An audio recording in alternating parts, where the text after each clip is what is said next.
The deck of the battleship USS New Jersey was no place for the faint of heart. Steel stretched endlessly in every direction, the massive barrels of her 16-inch guns looming like guardians of American might. Yet on that sweltering afternoon the focus was not on the guns nor on the warships beyond the horizon. It was on a handful of captured Japanese prisoners of war, forced into the most humiliating ritual of their lives, stripped, scrubbed, and shorn under the watchful eyes of thousands of American sailors. They knelt naked on the wet planks, buckets of seawater sloshing beside them, their thin bodies trembling as Navy corpsmen doused them again and again. Others crouched while clippers buzzed across their scalps, tufts of black hair falling to the deck like discarded pride.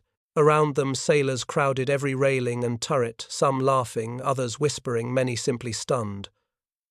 For years they had been told that Japanese soldiers would never surrender, that they would rather die than face capture. And yet here they were reduced to frail figures publicly displayed in front of the very enemy they had once sworn to destroy. The humiliation was total. To the prisoners raised on the creed of bushido, this was more than surrender. It was exposure, a collapse of every notion of honor. To the Americans, it was a living spectacle, proof of victory made flesh. The ship itself became a stage, the POWs unwilling actors in a performance of defeat. It was shocking. It was unforgettable. And it was a moment that revealed the raw, unfiltered human side of war, not in the thunder of guns, but in the silence of humiliation. To understand why the scenes aboard USS New Jersey carried such extraordinary weight, we must step back into the broader story of the Pacific War. By 1944 and 1945, Japan's empire, once sprawling across Southeast Asia and the Pacific, was shrinking rapidly under the relentless assault of American naval power. The tide had turned. From the Marianas to the Philippines, from Iwo Jima to Okinawa, the United States Navy and Marine Corps were rolling back Japanese defenses, one bloody island at a time. And at the heart of this offensive stood America's floating giants, the Iowa-class battleships. Commissioned in 1943, USS New Jersey BB-62 was a marvel of American industry. At nearly 887 feet long, with a crew of almost 2,700 men, she was a floating city of steel.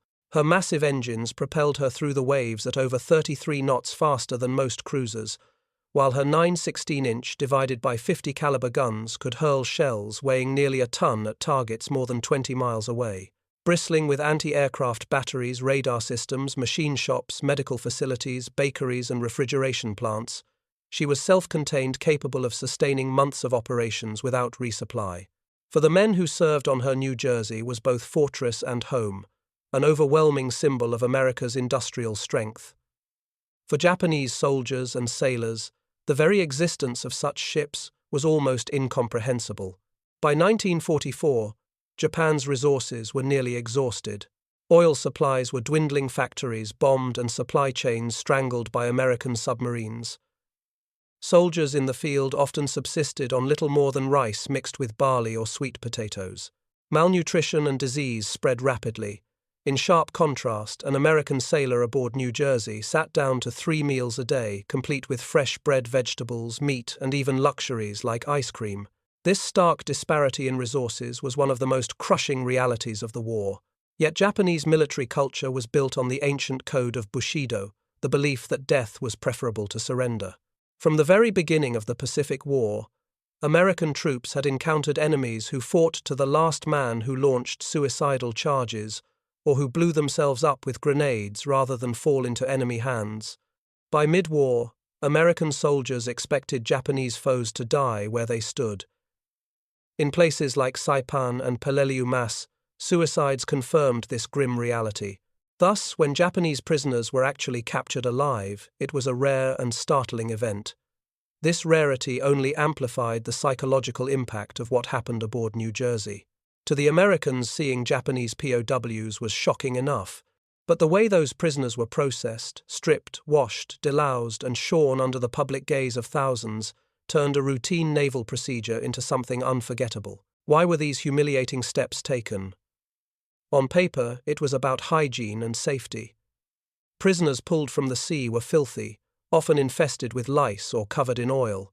Medical protocols demanded immediate cleaning and disinfection to prevent disease spreading in the close quarters of a warship. Hair was shaved, wounds treated, and old clothing burned to kill parasites. Yet because space aboard ship was limited, and because security required constant watch, this cleansing was performed openly in full view of the crew. What should have been a clinical process instead became a spectacle, and what a spectacle it was. Photographs captured the moment thin, emaciated Japanese captives crouched naked on the deck, doused with buckets of seawater, their heads forced forward as American corpsmen ran clippers across their scalps. Around them, hundreds of sailors leaned from turrets, catwalks, and railings, watching intently. Some laughed and jeered. Others stared silently, absorbing the sight of an enemy they had been told would never surrender. The contrast was stunning, the proud warriors of the rising sun reduced to trembling figures beneath the towering guns of an American battleship. From the Japanese perspective, this was devastation on multiple levels. To surrender was already dishonorable. To be displayed so publicly stripped of clothing and dignity was unbearable. Every bucket of water, every swipe of the clippers, every chuckle from the surrounding sailors deepened the sense of disgrace.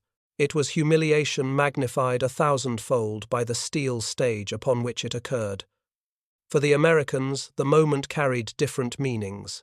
Some viewed it as justice, a small measure of retribution for Pearl Harbor, for the Bataan Death March, for kamikaze strikes that had killed friends and shipmates. Others saw it as a curiosity proof that the myths about Japan's unyielding soldiers were not entirely true. Still, others felt conflicted, uneasy, at the sight of helpless men being exposed before such a massive audience. Yet whether they mocked or pitied the prisoners, the sailors could not look away. The image of the enemy brought low, shorn and shamed on the deck of one of America's mightiest ships was burned into their memory.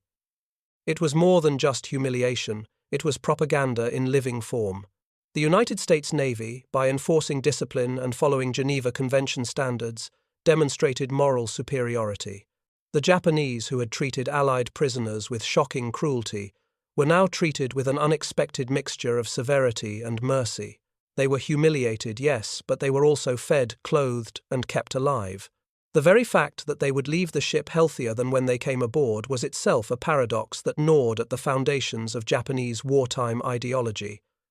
Thus, the backdrop was set for the drama of New Jersey's deck. The battleship was not merely a weapon of steel and gunpowder. On that day, it became a theatre, where the collapse of an empire played out in flesh and bone. The towering guns, the endless ranks of sailors, the thin bodies of the prisoners, all combined into a tableau of victory and defeat that no one present would ever forget. The prisoners were brought up from below decks one by one, their eyes darting nervously as they stepped into the blinding sunlight. For a moment they froze.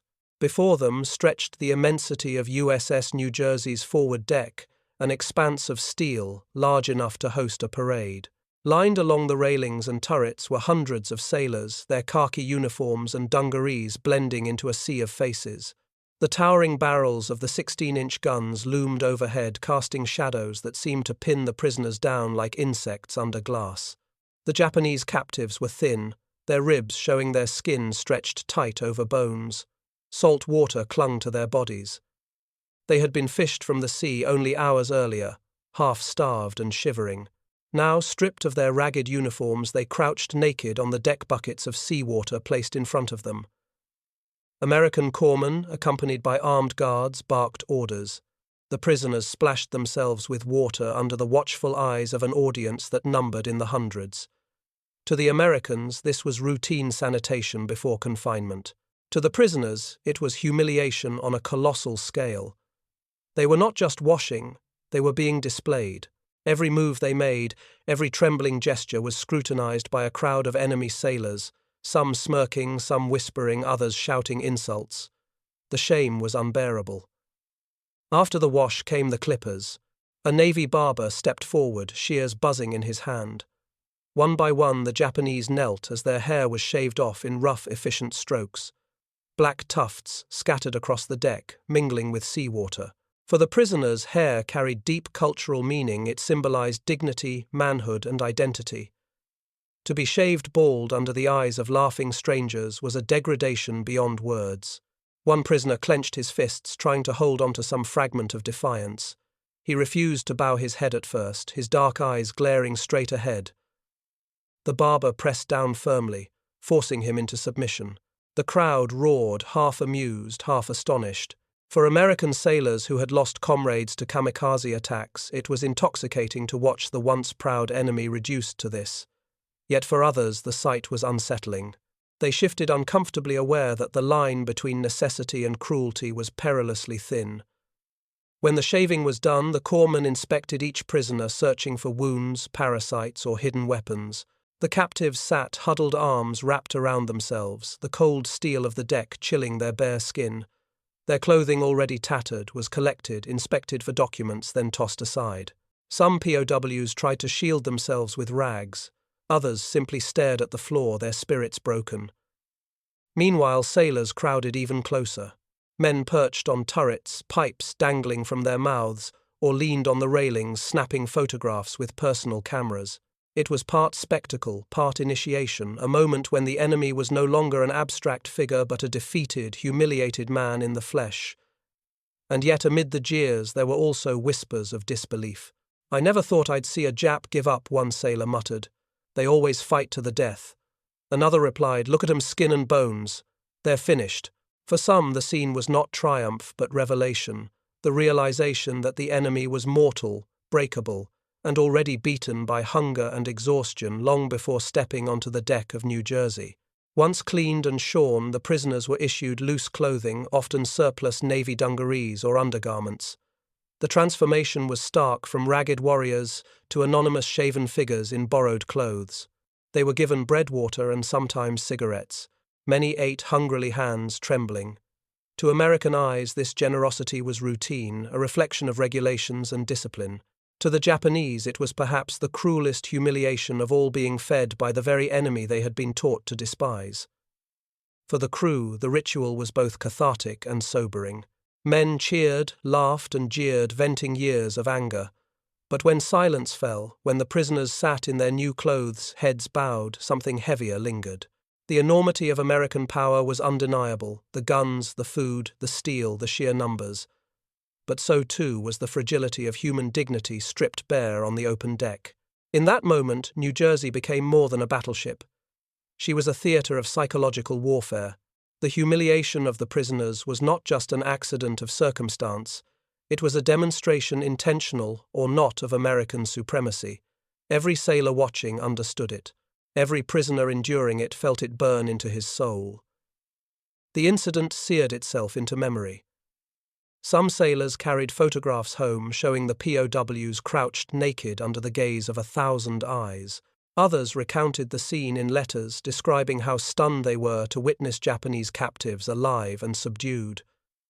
For the prisoners, it was an experience that shattered every illusion of invincibility. In a single afternoon, their empire's myths dissolved under buckets of seawater and the buzzing of clippers. What unfolded on that steel deck was more than hygiene, more than procedure. It was the collapse of one world before the rise of another, the humiliation of Imperial Japan set against the triumph of American might, and for everyone present it was a moment they could never forget.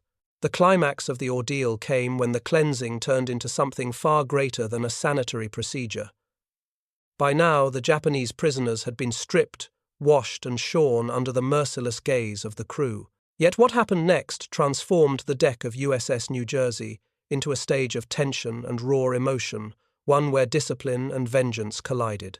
The prisoners sat shivering heads gleaming in the sunlight, their hair scattered across the deck like the debris of a broken identity. Around them, the crowd swelled. More sailors poured onto the catwalks, onto the turrets, leaning over railings, eager to watch. It seemed as if the entire crew had gathered, each man determined to bear witness to the enemy's humiliation. The atmosphere grew thick, with noise, whistles, jeers, bursts of laughter, but also with something darker, something volatile. One prisoner, a middle-aged petty officer with sharp features and haunted eyes, drew the attention of the crowd. He sat straighter than the others, refusing to hunch or avert his gaze. Even stripped of clothes and hair, he clung to the last vestige of defiance. His eyes locked onto the sailors, above unwavering. To the Americans, this posture felt like an insult. Whispers rippled through the ranks. "Look at him, still proud." A few men shouted down at him, demanding he bow his head. He did not. The tension snapped when a young sailor no older than 21 surged forward through the throng. His face was flushed, his fists clenched. He had lost a brother when a kamikaze slammed into their escort carrier months earlier. The grief still burned in him, and now the sight of this prisoner's defiance was unbearable. He lunged toward the captive arm raised to strike. The crowd erupted in gasps. Some shouted encouragement, others shock. For the Japanese prisoner, it was the final humiliation he expected blow, delivered not by the clash of armies but by bare hands in the presence of his peers. His jaw tightened. He braced himself. But before the sailor's fist could fall, a voice thundered across the deck. "Stand down." The command rolled like cannon fire, freezing everyone in place. A Marine sergeant leapt forward, his body interposing between sailor and prisoner, his rifle lowered but ready. The young sailor halted, chest heaving, rage boiling in his eyes. Silence fell so suddenly it was as if the ship itself had stopped breathing. Then the executive officer appeared, striding across the deck with authority that brooked no challenge. He glared at the young sailor, then at the murmuring crowd. His voice carried sharp and unwavering. "This is not who we are. We are the United States Navy. We do not strike the defenseless. Our strength is discipline. Our honor is restraint." The words cut deeper than any blow. The crowd shifted uneasily. Sailors glanced at one another, shame flickering across their faces. The young man who had lunged stood frozen, trembling with fury and humiliation of his own. The prisoner, still seated, lowered his eyes, not in surrender, but in bewilderment. He had expected abuse, perhaps death. Instead, he had been spared by the command of an enemy officer who spoke with conviction and authority. The paradox was staggering.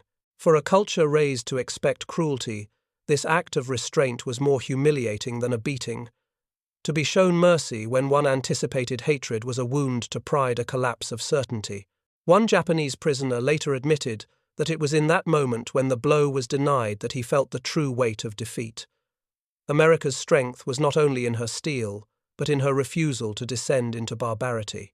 For the Americans, too, the moment burned into memory. The Marines' intervention, the officers' words, the silence that followed these became part of the ship's lore. Men later recalled it as a lesson etched into their soul's power was not only the ability to destroy, but the ability to restrain. The Navy's code demanded honor even when hatred threatened to consume it. The crowd dispersed, slowly murmuring. Some sailors walked away ashamed. Others remained bitter, convinced that mercy was wasted on an enemy who had shown none. But discipline held. The prisoners were escorted below decks, given clothes, food, and medical care. The storm had passed, leaving only the heavy weight of what had almost happened. That afternoon, the line between vengeance and honor had been tested, and honor prevailed. It was not an explosion of guns or the crash of shells that defined the climax aboard New Jersey, but the silencing of a mob by the power of discipline. In that restraint lay the true measure of American might. The Japanese prisoners never forgot the humiliation of being paraded, stripped and shaved in front of thousands. But they also never forgot the moment when their enemy chose dignity over cruelty. That contradiction gnawed at them, dismantling the propaganda they had believed, forcing them to confront the reality of defeat in ways far deeper than physical wounds. And for the sailors of New Jersey, it was a moment of clarity. They realized that victory was not only about crushing the enemy's ships and armies. It was about proving both to the world and to themselves that America's strength lay in her ideals. That afternoon on the steel deck under the blazing Pacific sun, they learned that the greatest weapon they carried was not hatred but discipline. Night came slowly in the Pacific, washing the steel decks of USS New Jersey in a deep orange glow as the sun sank beyond the horizon. The day's spectacle was over. The prisoners had been washed, shaved, clothed, and locked away under guard. Yet the images of what had happened lingered with every man who had watched.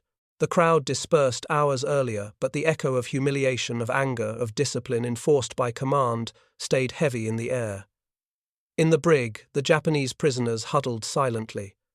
Some stared at the floor, lost in shame. Others cradled the small portions of bread and water they had been given, eating with trembling hands. They had expected death, or at best brutality. Instead, they had been put through a ritual that was both degrading and oddly merciful. Their wounds had been bandaged, their lice-infested clothes destroyed, their stomachs filled for the first time in weeks. The humiliation of the deck remained, but so did the paradox of being treated better by the enemy than by their own commanders. For the American sailors, the incident was the subject of endless mess hall talk. Some could not stop laughing at the sight of their once proud foes reduced to naked figures shorn of hair and dignity. Others admitted unease. "It didn't feel right," one man wrote later in a letter home. "We were told to hate them, but they looked so broken, I almost felt sorry." Another replied bitterly, "Sorry, they bombed Pearl Harbor. They killed our boys, let them feel shame." This divide reflected a deeper truth. The United States Navy prided itself on discipline and adherence to the Geneva Convention, but individual sailors carried personal scars that no regulation could erase. The restraint shown by the executive officer during the near riot on deck became a point of pride. Many sailors admitted privately that it had changed how they saw their own strength. Victory, they realized, was not only measured in guns fired or ships sunk, it was measured in how they upheld their own honor, even in the face of hatred. The Japanese prisoners carried the experience with them long after they were transferred from New Jersey to POW camps ashore. In those camps scattered across Hawaii, Guam, and eventually the U.S. mainland, they encountered more shocks. They were given regular meals of over 3,000 calories a day, access to medical care, and opportunities to work. Many gained significant weight within weeks. For men who had survived on starvation rations, the abundance of American food was almost unbelievable. One Japanese POW later recalled that the first time he was served ice cream, he realized Japan had already lost the war. This psychological impact was profound. The humiliation aboard New Jersey had stripped them of their warrior identity. The treatment in POW camps confronted them with the staggering reality of America's wealth and power. In their eyes, the United States was not only militarily superior, but also economically and culturally overwhelming. The humiliation of being shaved bald on a battleship deck became part of a larger realization they were fighting a war Japan could not win. For the Americans, too, the legacy endured. Veterans of New Jersey told the story for decades afterward. Some recounted it with pride as proof of America's dominance, others reflected on it as a lesson in restraint and humanity.